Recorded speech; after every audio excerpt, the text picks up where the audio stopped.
Andiro. With pure, unadulterated 15,000 watts power. This is 103.9 FM. Atong oras alas 2:11. Sakit man sa hingtungdan, apan maoy naghusay og naghupay sa kagul-anan. Nuda Biritas. Ang balaod masakit apan maoy naghatag kanatos kalinaw. Nuda Biritas. Mga nagkagubot nga huna-huna, mga pagduha-duha, nagkinahanglang katinawan alang sa katawhan. Nuda Biritas. O karon, ariya, si Frank Mendez. Mga igala, may hapon, o aniya na sabta, kamusap na adiha, pero siguro nakapalandong mo kay labi-labi man kainit ang atong palibot karon. Dili mo baga kumpiyansa, no? Bisan og mga bata pata kay kanang heat stroke di na mo pili og tao, di na mo pili bata ka ba o gatiguang. Panahon nga madisgrasya ka yun. So aro nga dili makasukol ang disgrasya nato maglikay ta. Ha? O sige.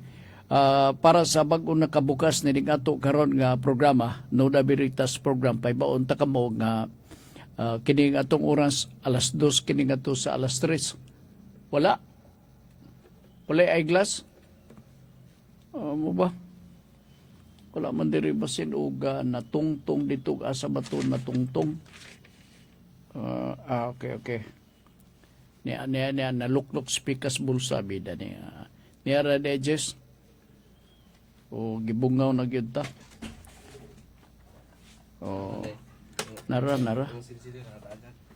Hasta po ni Sinsilyo. Naunsa ni kalaki ha.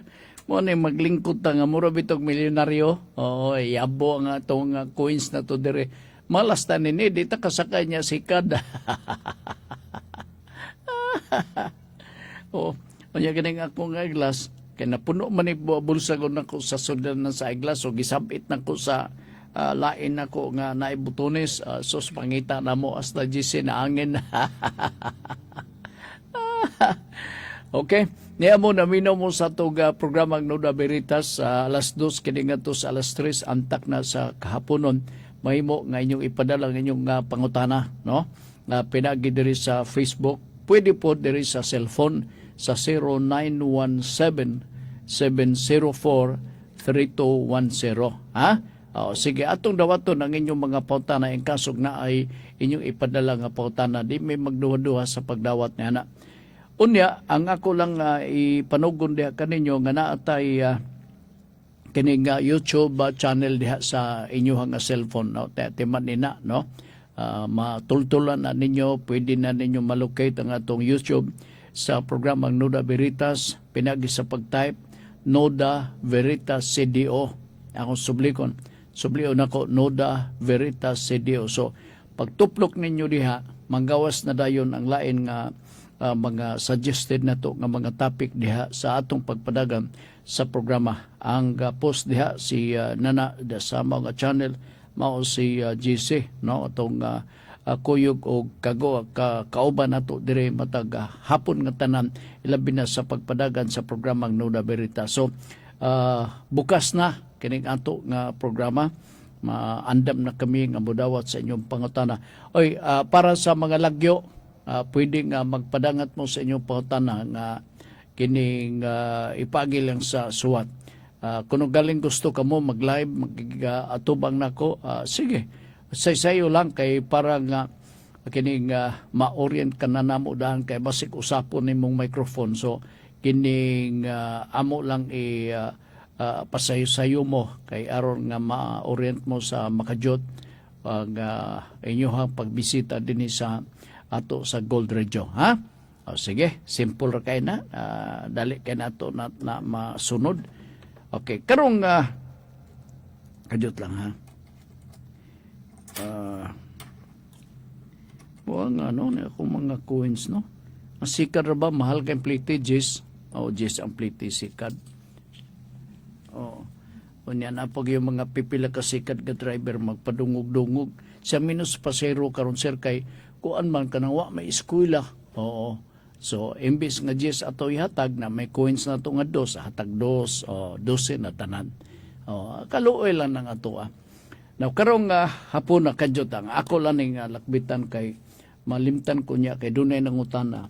Siya sir, importante pag yun ng arraignment sa kaso. Nangutana ang usa sa ato mga sukit na to nga nagsunod din sa atong programa. Ang tubag, yes. Dili ka pwedeng maglaktod. Ang rason ni ana, gawas nga mao ng balaod, ang rason ni ana mao nga para ang korte nga mao'y nagpaygayon sa arraignment sa imuha nga kaso, adunay jurisdiction diya nimo. Ang correct term na jurisdiction over the person. Muna ang correct term niya na. Sa ato pa nga, unsa may tabo day sir, kung panalitan o dili ka ma-arraign. No? Ang may tabo, walay jurisdiction ang korte nimo. Sa atong inato nga pagasulti, wa kay labot. O, apil-apil ka man din eh. Unsa may efekto kung panalitan, walay jurisdiction ang korte diha nimo over the person. Ang magakaitabo, i-dismiss ang kaso. Duha ka, dili kay duha, daghan man ang rason, pero kini mo ay usa sa mga ground for dismissal. Naay isa nga jurisdiction over the person o jurisdiction over the case. Managlahi ni sila. Ako lang ni pahimudsan ang panahon nga ang jurisdiction over the case. Maghimo lang ko example nga kung ikaw nagatubang o sa kasumbong, unya gisumbong ka sa korte nga walay jurisdiction, madismiss po ang kaso. Madismiss. Motu proprio ang korte makamatikod nga sa binuang mani. Dismiss ang kaso. So sa magbahin kung ang counsel, kung abogado, nga mao'y ga-file sa kaso, kunya, na-file dito sa sayop nga korte, bantay ka, kay naay disciplinary action nga ipahantang bato kanimo for ignorance of the law. Mga balantayunon kay on the part of the judge, kung magpadayon siya sa hearing sa kaso, nga nibaw siya nga wa siya jurisdiction sa mong kaso, pwede po siya ma-filean og ignorance of the law. Og mahimo nga masuspender ang judge. Kasi siya ro masawa siya kay bao gawa siya labot na ng kasuha dito na ay file sa lain nga branch. Sa ingon lang na, no? Going back sa imong pangutana, arraignment, importante ang arraignment.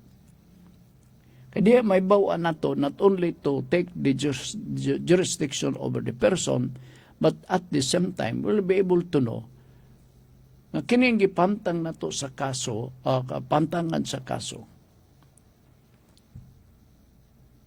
Tinood ba ka ni, basahan ka man. Ang arraignment, ang binisayan na basahan ka sa kaso. Oh. So, klarohon yun. Unya, panahon sa arraignment, by the way, panahon sa arraignment sa kaso, nahisgutan tamo na, I think nahisgutan tani kanito pa, no? Panahon sa arraignment, kinanglan ang akusado na di ba pwede sir nga magsakit pananalitan ang tiyan, kasakit sa ospital. Then, ang counsel sa akusado mag-explain sa korte nga i-move ang arraignment, Your Honor, because my client is sick. Nya dayon mangita ka og prueba to convince the court nga tinuod yun nga daot. So, may tabo na you have to ask certificate from the attending physician so that it can be used as an evidence. And at the same time, you can ask the court for the postponement of the arraignment of the case against the accused. Kini man mahimo nga mag-arraign ka nga walang akusado. Kaya mo man na basahan ka man sa kaso. Na kinsa man di basahan na to sa kaso? Silingan? Dili. Ang sinumbong. Kaya para masabtan niya nga nung gi-charge ka. Muna nga at the end, sa last portion, maingon din dito nga ikaw sadaan sigon sa balaod article so and so. Imo ba ni giangkon?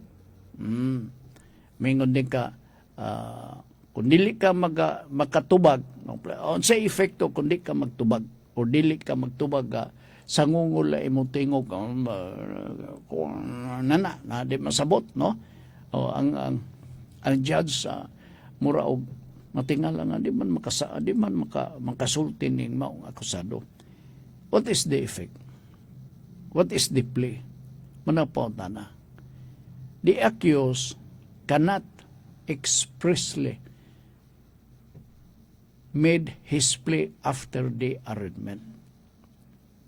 So, may tabo ni ana, ang abogado na moingon, not guilty. Imposible magkayo nga maingong guilty, ni mahuman ang kaso, diretso. Kaya moingom na just guilty di ay ha, saya, manisilot, oh.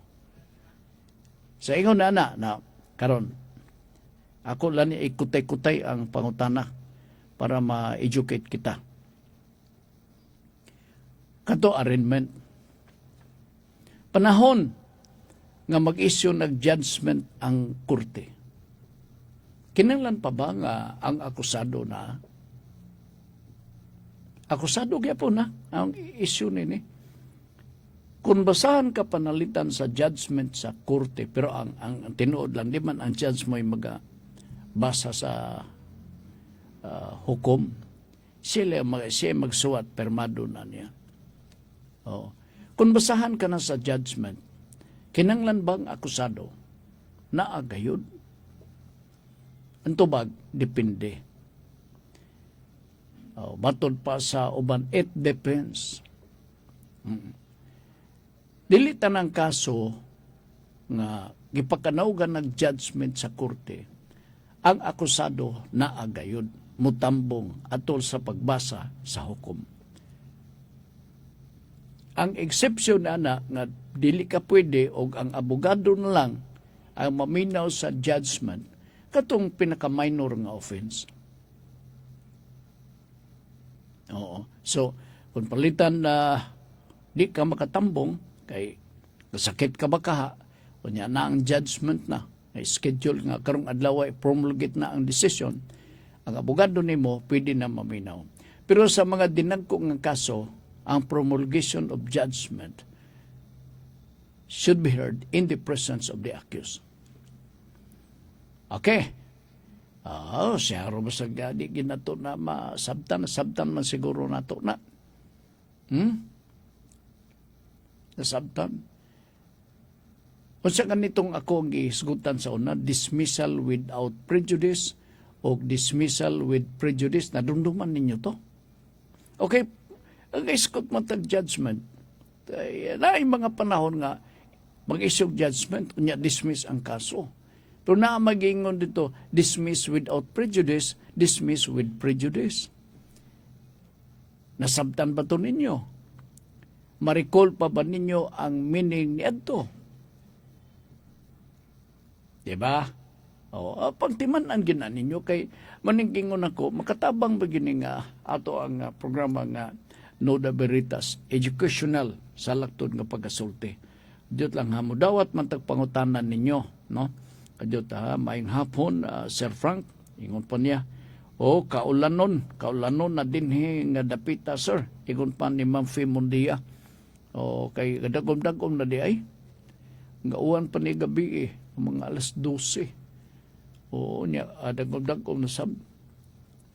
Pero, gibasa na ko ang news kaganin na buntag. Ang El Nino, kuan ako no, tuloy-tuloy ang El Nino. Hantod na kana sa first quarter of 2027. Kining mga gadaot ang panahon uwan-uwan, mga interruption ni. Mga interruption. May nalang ng uwan kaysa linog. Kaya kanang linog, di mo gid na ito mahibawan. Di man magsaba. Oo. Lisod, no? Lisod. Madumduman ako na himo ning usa ka controversy issue sa mga danghan ng katuigan nga nilabay din sa ato sa dakbayan sa Cagayan de Oro. Ilang tugian kini sa mga membro sa City Council din sa atong syudad kabahin sa epekto sa linog. Nya murag ambot ipasabot mga kinahanglan magbuhi ta og sa atong hayupan aron may baw-an nato nga naay linog kay sila kuno makamonitor sa linog unsa ba katong hayupan oy di man sa to ilipante oh di man sa to ilipante no madunuman ko lang meaning sukan kanadto hantog karon nigid nato may bawan ang linog di gyud simba ko ipalayo lang no ako na ako'y kahadlok apprehension sa mga linog-linog kay ako ma-imagine simba ko ang Jinsan maoy Cagayan de Oro City muna ambot na ko ipasabot subli may hapon ni Ma'am Fee Mundia ni dapita sa Pualas Baungon Bukidnon naminaw po siya din sa ato nga programa nga tupod kang Ma'am Elizabeth Baselgo din dapita sa Lumbia alum na kunong palibot diha I hope nga dili sa mag-uwan no kay lisod kayo ganinang buntag ingon si Ma'am Fee nga labi-labi kapita ang iyang palibot dito okay gauwan man sad gabi nya sundan sa uwan karon si bako ipalayo lang no ang atong kakulbaan mao maning flooding dinhi sa ato sa dakbayan sa Cagayan de Oro okay kita go din flood prone kita nga dapit pag uwan lang diha mga an hour kusog-kusog ng pangbudak sa uwan baha na ng kasuwagan highway doon ako na istorya nga diha mismo sa kasuwagan NHA sa kanadto kunong ng labing mga kapanahonan bisag magkusog ang pagbundak sa uwan way baha diha karon naanay baha anya iya sulti nga sukad gikuan ng krasada sir diha ko na unsay gitrabaho na sus kami gibahaan na may sulti luoy ba o nya ang mga taxi driver dili na magbiyahe kun uwan-uwan kay na ako doy mga pasero siya nga upol sir kani di man ta makaagi ako bahala so siya ako bahala nga madaot atong sakyanan na grabe sab no okay ingon pa ni Ma'am Fee siya nga basta ing ani ang panahon sir wala sa kuryente hala mao ba kapait pagidi kayo pero kana inyo di sa Pualas muraman og sa kuana Busiko no Bukidnon maingon ta ko Bukidnon Sugar Milling Company o Bukidnon Electric Cooperative nala sige salamat magtakol ta og lain nga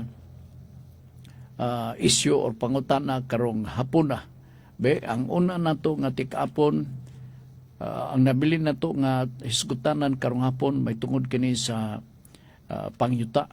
Ang una na tong hisgutan mao kini may tungod sa easement, legal easement or public easement, inon ta lang or legal easement.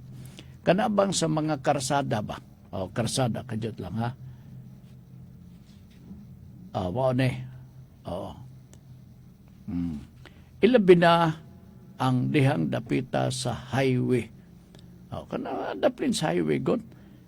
Unya ako isgutan pod karon taod ang may tungod ang ibalik na sad ang pangutana sa issue sa steward or stewardship contract or agreement. Kay naay nagsulti nako nga ang kontrata ang kuan mismo ang beneficiary sa stewardship contract or agreement gibaligya sa iya So nangutana siya nako, ako ba ning paliton, Sir Frank? Kay karon pa kuno siya nakadungog niya na. So ako balikon, isgutan na tos di madugay ang stewardship contract or agreement kung mabaligya ba kini sa bisan kinsa. Okay? Nala, sige. Mintras tanto, or sa di pa ito magpaday nga sunahan, mag-break sa ata, mga pahinumdom para sa itong mga suking tigpaminaw. Jess?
Alright, padayon ta. Unang sitwasyon. Doon ay nangutanan na to diri. Ingon siya nga, Sir Frank, doon ako'y tulog kabuk mga anak. Pulos nakatrabaho na barko. Unya kanang maguwang kursunado gid ko ayo nga ipapalit ko og property kay handumanan kuno. Ang nagduol na ko amahan. Karon nakadungog siguro tong ilang silingan nga interesado ang iyang pamilya nga magpalit sa yuta. Gi-offer ang iya nga property nga nakadaplin sa karsada. Nakadaplin sa karsada. Pa-advise siya. Nangayo siya opinion diri kanako unsay akong ikasuggest ang ayan bang paliton. Na kanagong di capacity to buy anytime na magina basta na ay capacity. Ang problema ang timing. Ang problema ang timing. Maunay na itabo. Ang yuta nga iyang ang gi-offer sa silingan arang-arangan kuno ni o kaimtang ang iyang silingan nakadungog nga mura og gipamalihog ipapangita na og property kay silbi nga handumanan sa ilang kahago nga naa sila sa barko. Ipapalit ang yuta nga naa sa daplin sa karsada. Unya ang presyo igo-igo sab. Kay mingon makuno tong tagaya nga daplin ni nga grabe kung gani mo ibutang talang gwapo gini nga lugar kay nakadaplin to ni sa karsada. So akong giingnan siya nako sir kining sa kuan ni dinhi sa ato sa Misor. Nako sir ayuhong yun nato ni upinsar di ta magpataka og palit. Kaya naaman tayo mga balaod nini pag-regulate sa mga property daplin sa karsada. Sa unsa man na, sir? natay balaod na.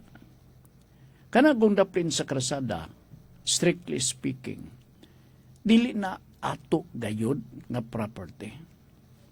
Dili na ato nga property.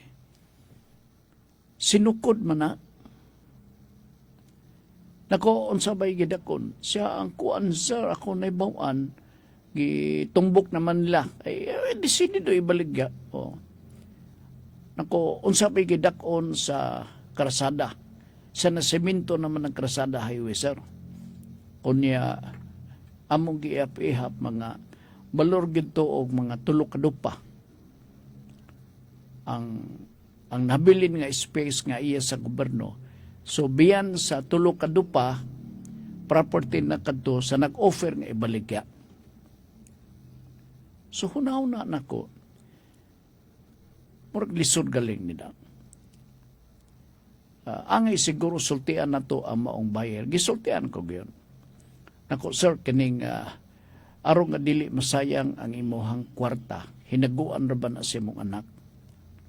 Para di masayang. Ayaw lang sana palita. Ang ako isuggest na ko diha nimo, pangita og lain nga yuta. Mangita ka, agricultural. Kay taas kay nga itong pag-asa na mananom taog tambis ba ka, mananom taog santol, mananom taog mangga, whatever. Mga fruit trees. Productive pa na kay sa daplin sa karasada. Muna nga akong pag-explain diya kaniya. Kay naibawaan ako nga naatay easement sa karasada. Ilabin ako national highway. Ubos atong balaod, dito lang ha, Commonwealth Act of number 141 nga giamindar kini sa bag-o nga balaod. Di ko lang madunduman ang specific nga Republic Act. Kanang mga krasada, national highway ha, national highway, dili ka ng barangay roads. Kanang mga national highway, kung ato yung istriktuhon, pag-implementar ang balaod, dili magpabuta-buta ang balaod, magsiga ay ang mata, para nga way pili. Ang gitugot sa balaod, nga easement, gilungon sa yuta sa mga highway, 15 kilometros. 15 kilometros. Kaya sa akong ipakompute niya, isa nga mga tuluro man ito kadupa, sir, gikan sa ngilit sa karsada. Nga sa ato pa, kung imo na palit tunoy, alakansi ka. Mabot ang panahon, maingon ang DPWH nga amo man eh. Di ka mabayran. Kaya nung gipalit mo sa mo. Wa ka gyud mangonsulta, it's good nga imo nang gisugilon din ako.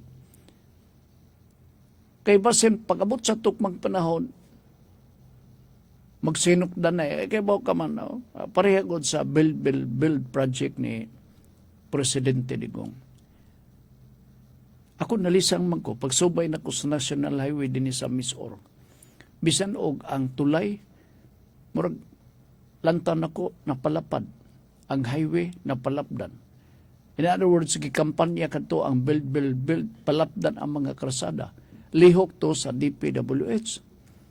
Na basin og simbako mo balik. Kunya tinudon ang 15 kilometros de igo imong yuta. Nakagasto ka na. So ayaw palita. Pangita og lain. Sinamay ako nakita noon, sir, pero kining murag wa mo ko siya ra po yung wa makayon nako asa man nakabukid gamay sa kuan sir kini na bukid-bukid mga 5 ka kilometros barato nako kana na lang kinaapa kuno yung mga tinanom na daan kana na lay palita investment sa imong anak ayaw ka nang diha sa national highway. Imagine nimo kung hugton ang kampanya kay naatay balaod sa easement, legal easement sa National Highway. 15 kilometros ang kaunon ang giluagon, allowance ka na. Na ikaw, 3 metros ra. ang ihap-ihap ninyo nga easement. Pero ang balaod 15 metros ang gipangita. Sao man na nimo? Alakansi ka. Nya wa pay siguro nga babayaran ka. Ripanan ka. Gawas og nagpasalig ang DPWH, sa palitan na unya, ripanan ka lagi kung panahon amo ng gamiton. Amay na sabot-sabot. Pero that's against the rule. Di ka gyapon ripanan ni ana. So ayaw dayo na, no? Pasalig imong anak na naayuta pero dili sa National Highway.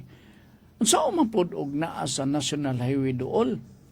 Unsa may imong unsa man layhayan o iladlad nimo ang mga linabhan diha? Di nimo mapuslan. Dito lang sa bukid-bukid, mananong kapag mangga, santol, tambis, durian. Kagana bagi kayo eh. Nya din sa Mindanao, murag dali kay ka makapatubo og mga fruit trees. Dito sa Cebu, mabuang ka pa. Og koy-koy ka plus bato. Pulos bato. Manang diferensya dito sa Cebu. Although, di man ang tibuok Cebu ang nakabato na ng klasiha sa yuta. Part of that only.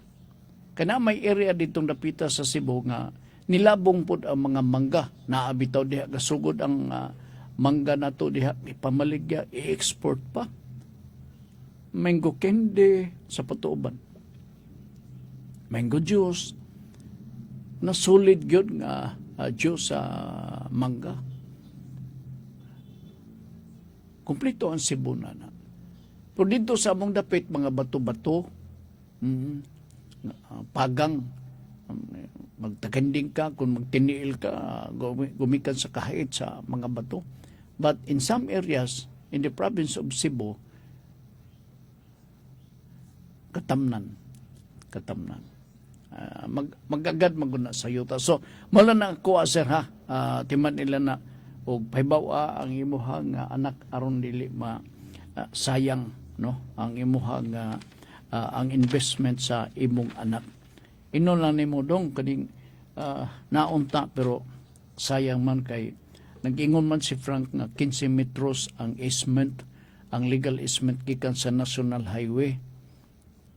O niya ako ning paliton pinataas nga luna sa yuta kung ako ning paliton mahimo man pero simba ko gibargohon sa gobyerno wa tay daganan.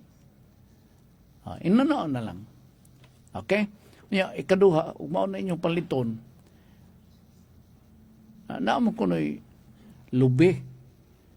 Na depende man na ako ma-imagine mabulabay ka sa National Highway sa Misor. Diya sa National Highway malantaw tuod nimo mga punuan sa lubi, no? Pero pilara man na. Gamay raman siguro yun. So, okay. Direkta sa lain ng sitwasyon. Okay, kadyo lang. Ang atong igasog doon na mo'y mga pangutana lang kay ato na nga panikamutan mabasa dinhi sa ato nga pagpanaguban. 0917-704-3210. Mao na nga to ang para na sa cellphone, no?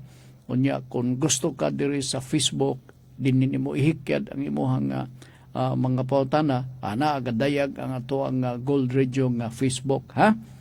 Sige, lain nga atong sigutan dinhi kining mahitungod sa i-connect talang ni, no? I-connect talang ni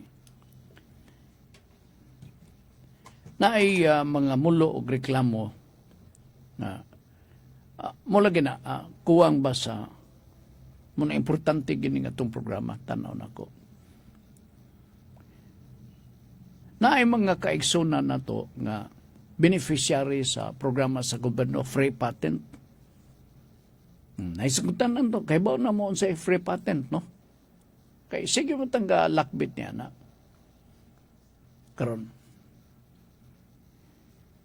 kining free patent ang duha ray atong paingnan niya, it's either agricultural or residential. Okay. Niabot ang expansion sa gobyerno. Di na to masiguro basin og nilatas ang ilang plano nga karsada diha mismo sa maong property. Nga naa kagapuyo, nakuha nimo ang free patent gikan sa DNR. Nagreklamo ang mga hingtungdan nga mga tagbalay kay giguba kunya wa sila bayri, wala i-compensate ang nakuha nila nga yuta, hapit na sila makikamatay dito sa DPWH. Unsay may tabo niya na mao ni kung panalitan ang property ninyo nga mao inyo gipuy-an sa pagkakaron, epekto ka na sa programa sa DNR, gihatag diha kaninyo free patent residential, free patent or agricultural. Unya buniban kag bayad kay ni lagbas ang usa ka highway dihang dapita sa inyo. Makadiman ba kamo sa bayad? No, si tubag.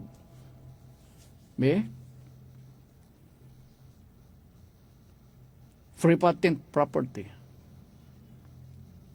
Ang tubag, no. Di ka mabayran. Ano man, ay kay ka. Natagaan kapag free patent sa DNR, meaning sa gobyerno. Nakapuyo ka na diha. Tinood, nagbayad ka sa tax declaration, buhis. Pero wa ka na magpamatuod nga kung tax declaration, isulti ko na ni, ang butog, gitiman ano sabi ninyo, sigasigalan yung mata diha. Wa na magpasabot nga kung doon na kay tax declaration, imo na ng property. Oras nga ni nga free patent, mo inyong gipuyan. Unya na igo sa expansion, naa diha ang karsada, highway, eskwelahan, government buildings gituko diha. Di kakadiman og bayad. Nganuman, kay kana ang original nga tag-iya na mao ang gobyerno, hayay kay ka.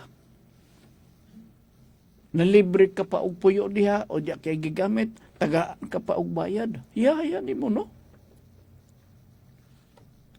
Daghang kay ng mga kaso bisag din sa tuwa sa mga rural area sa Dakbayan sa Cagayan de Oro.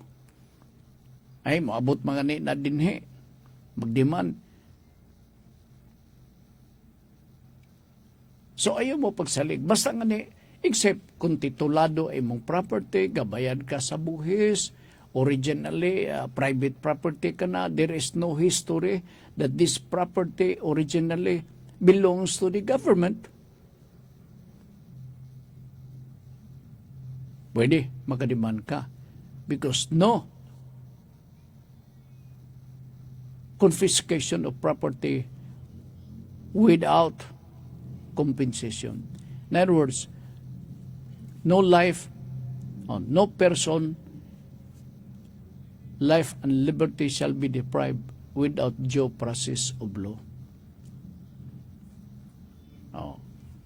Agian ka sa expansion, gideprive ka, di ba?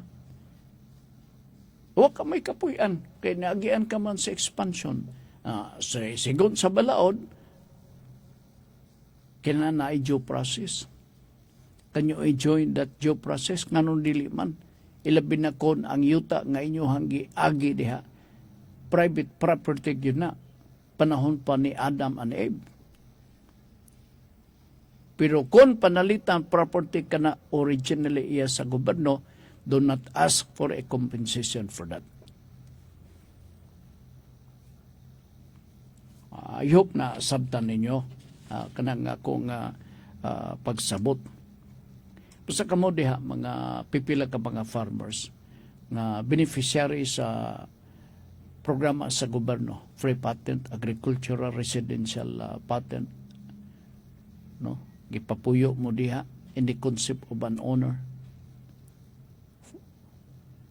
Open continuous exclusive possession, adverse possession of the property in the concept of an owner.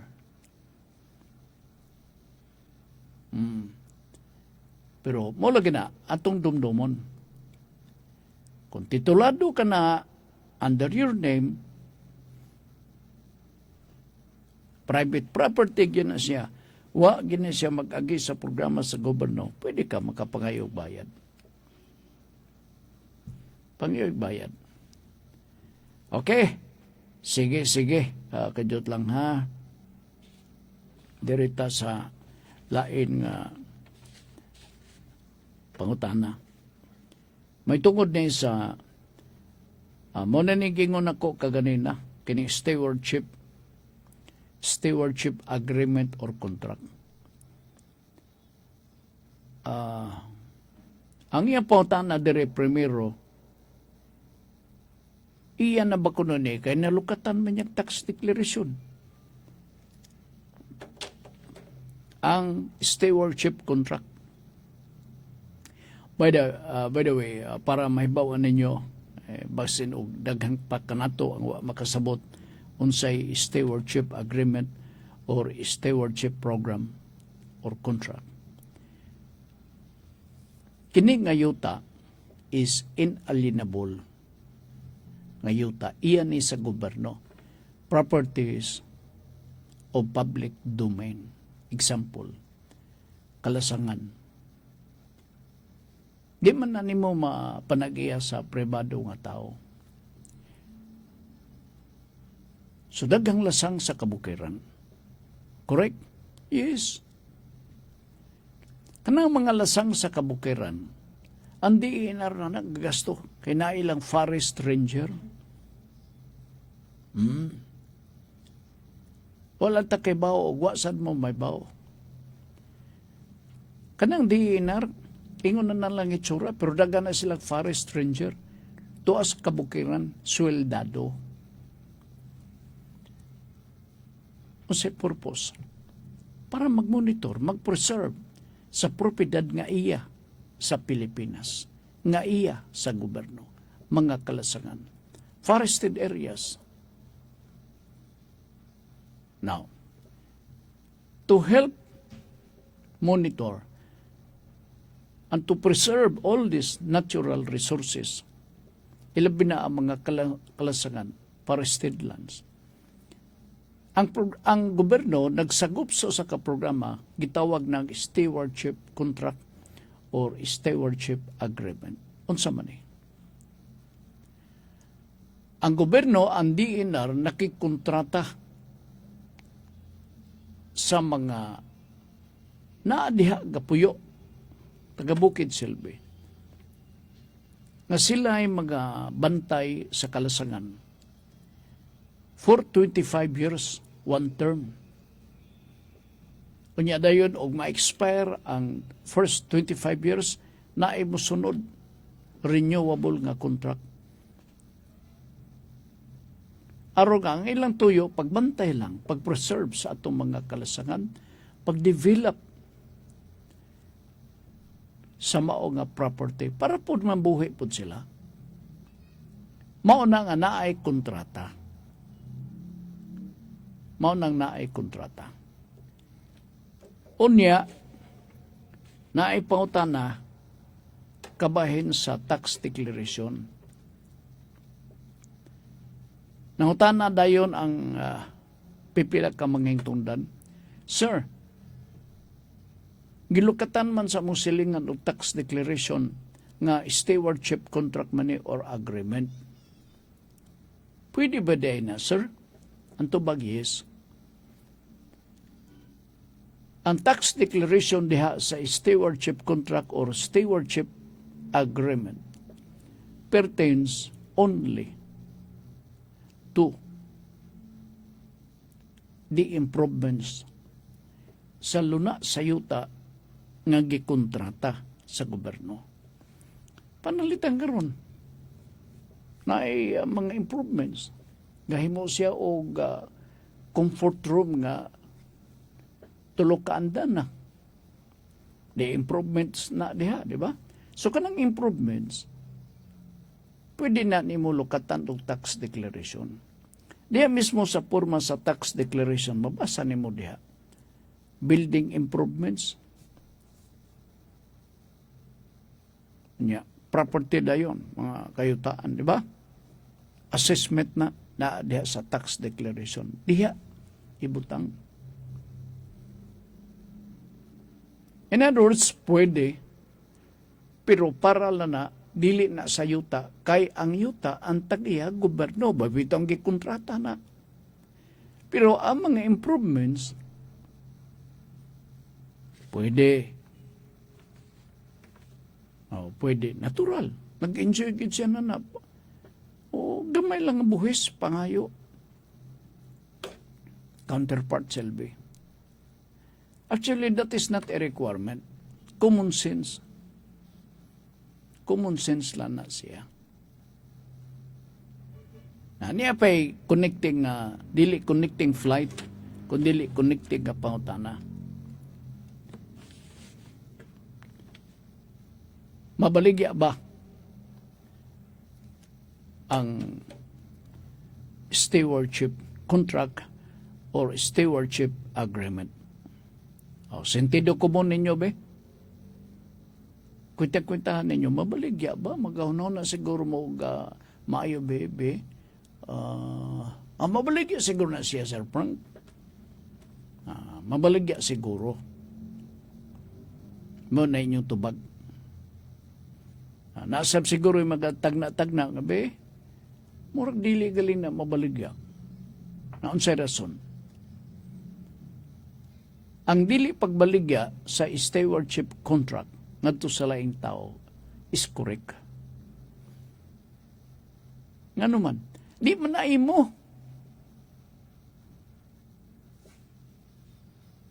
Gipabantay ka man lang nana. Gawas og ikay tag-iya. Ano ba? In other words, ang pangutana may tungod sa pagbaligya sa stewardship contract or agreement. Ingnan na magiging ang mga tao. Enterprising man. Pare, ako ibaligya na ko ng kontrata, pare. Sayawas ra, pare. Tinuod na. Tinuod na, pare. So, sa inyong sabot-sabot, may be correct.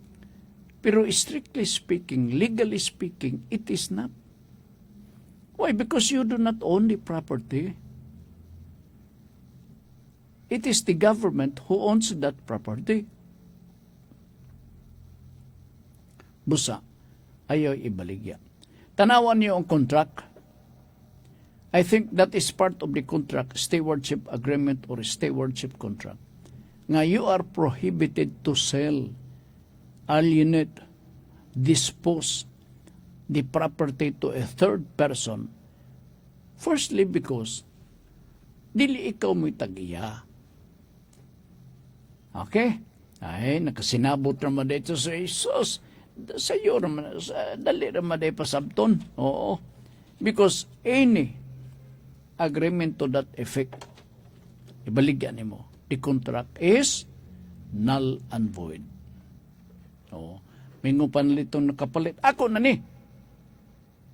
Why sabihin kinsa magilabot na ko kay ako na ni. Mingon lugar ang tao. Kay siya man kuno'y nakapalit. Hoy, kung ikaw man galing ang nakapalit, illegal imong illegal imong pagpalit. Ha? Sige, wala natin kong pananuguras. Dini sa ato nga pagpanaguban sa atong tulumanon. Salamat kayo sa inyong pagsunod kanunay. Dini sa ato nga tulumanon. Kadyot lang ha. Ato sang sa mani. Maldito gining globe. Abin ako gibungaw na ning globe. Kini kapaningil. Okay. Nakasabot na may. Okay, kadyot lang yun, ha?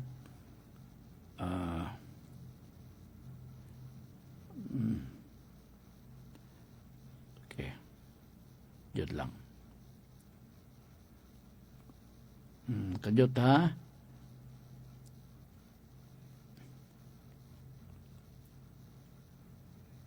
Atong basahon sa ni.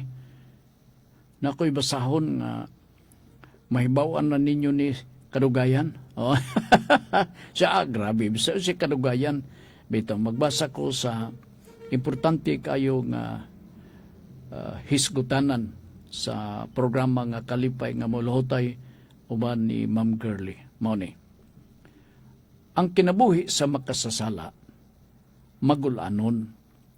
Ang kinabuhi sa nagmahal sa Ginoo, malipayon. Usbo na ko. Nawala. Ayun. Ang kinabuhi, yun, ang tinod na putol. Ang kinabuhi sa makasasala, magulanon. Ang kinabuhi sa nagmahal sa Ginoo, malipayon. Undanon ka ito. Paminawan ninyo karagabi uban ni Ma'am Girly Gualberto Suwan. Subliwan natin kung panarugoras, kuyo karangapuna si Jesse James diri sa pikas nga lawak sa ato nga pagpanag-uban. Uban po ni Congressman Lordan Suwan sa District 1 din sa ato sa Dakbayan sa Cagaydoro. Atong chairman sa Committee on Public Information at the same time Assistant Majority Floor Leader sa House of Representatives. Kuyog sab nambok karangapuna si Kagawad Aga Suwan, member or minority member sa City Council din sa atong syudad. Kami bagayngon atong gigukod ang kalibutanong kalipay nga lumalabay.